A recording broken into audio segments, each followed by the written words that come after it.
Assalamualaikum warahmatullahi wabarakatuh. Alhamdulillahirabbil alamin. Bagaimana sahabat sekalian kabarnya? Semoga senantiasa kita dalam limpahan keberkahannya. Semoga kita juga selalu dalam lindungannya. Amin.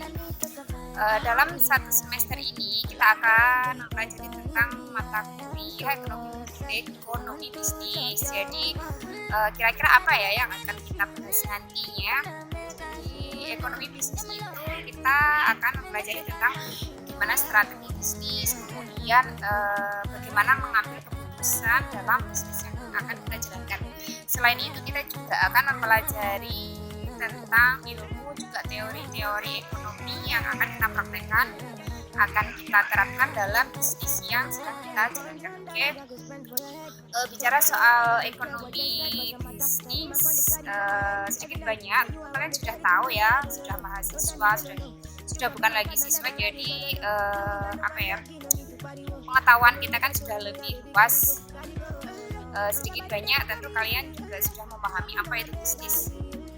Mungkin dari kalian sudah ada yang mulai, sudah ada yang merencanakan bisnisnya, atau mungkin dari kalian sudah ada yang menjalankan bisnisnya, atau banyak yang sudah sukses dalam menjalankannya.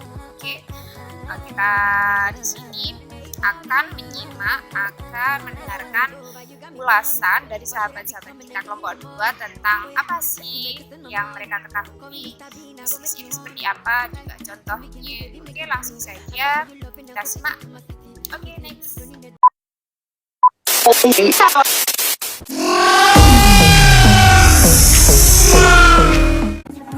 Assalamualaikum warahmatullahi wabarakatuh. Ketemu lagi dengan saya Junior Aina Sofni dari perwakilan kelompok 2. Oke teman-teman, di sini saya akan baca sedikit video tentang pengertian apa sih bisnis itu. Jadi tonton video berikut ini. Assalamualaikum teman-teman. Di sini saya akan menjelaskan apa itu bisnis. Bisnis adalah suatu organisasi atau badan yang bergerak dalam kegiatan komersial atau industri untuk memperoleh keuntungan.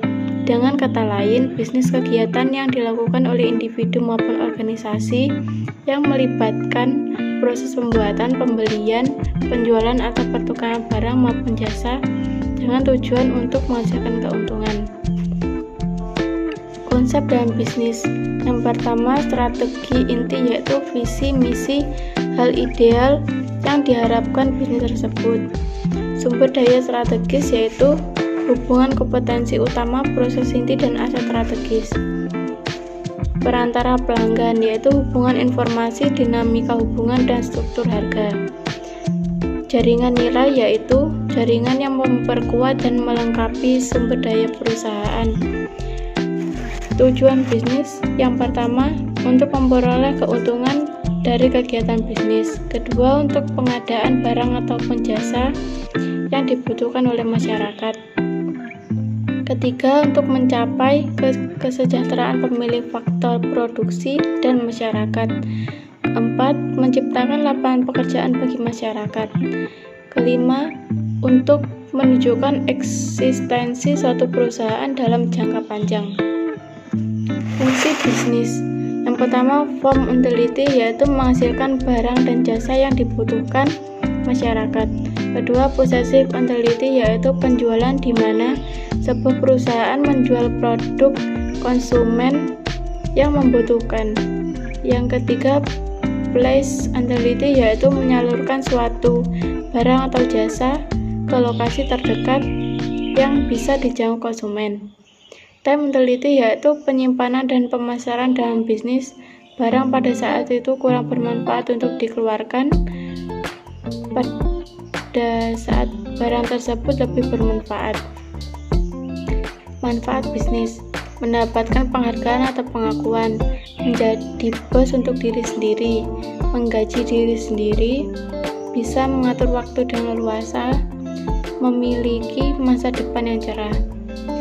Jenis-jenis bisnis yang pertama, bisnis agraris, contohnya pertanian, perkebunan, perikanan, peternakan.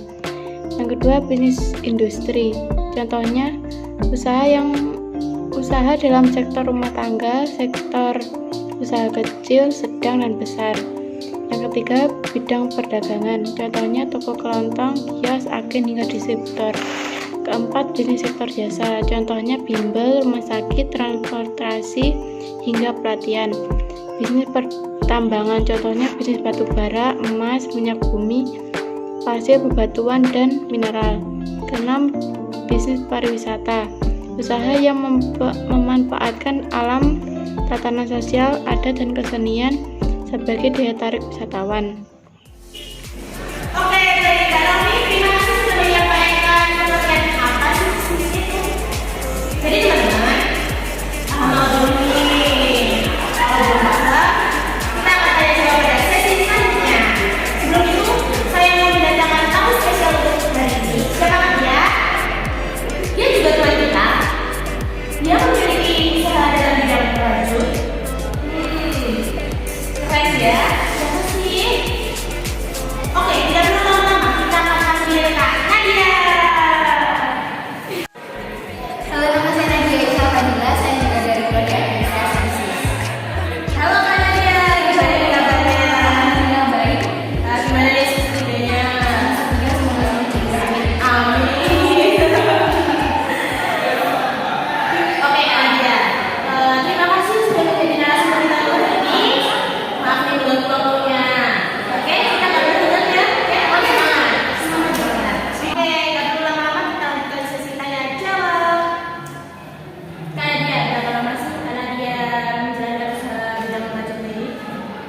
Kalau usaha bidang rajut, saya mulai dari 2020, mungkin 2 tahun yang lalu. 2 tahun ya. Sejak saat itu, kenapa Kak Nadia memilih usaha rajut? Jadi awalnya itu ada pelatihan di Makam Bung Karno, pelatihan rajut. Nah, dari situ saya kan ingin mengikuti pelatihan itu. Nah, tapi di sisi lain saya ada mindernya karena belum punya basic rajut sama sekali kan. Nah, akhirnya saya memutuskan untuk tidak ikut dan belajar sendiri di YouTube. Nah, setelah mencoba, kok saya bisa? Nah, akhirnya coba bikin video produk, terus saya upload di WhatsApp, ternyata ada pesan. Nah, dari situ mulai berjualan. Menjalankan usaha rajut itu ya Kak ya? Oke. Pasti saat itu juga ada jatuh bangun juga ya Kak ya? Ya betul sekali, sangat jatuh bangun. Oke Kak, untuk harganya kira-kira kisaran berapa nih? Untuk perempuan yang kecil, yang lucu itu. Kalau harga varian ya, ada yang mulai 7.000 itu untuk konektor masker, tapi kalau tas mungkin mulai 50 ke atas sampai saat ini masih di range 50 sampai 150. Wah, lumayan ya untuk mahasiswa. Untuk keuntungan dari usaha rajut itu berapa sih Kak? Kalau keuntungan di sistem penjualan rajut itu biasanya ada 3 kali. Misal dari bahan baku itu nanti berapa nominalnya dikalikan 3 untuk dapat harga jual biasanya. Oh, gitu. Oke, sejauh ini apakah Kak Nadia ada kendala dalam usaha bisnis? Untuk kendala mungkin di tenaga kerja ya, karena usaha ini masih saya sendiri yang menghandle.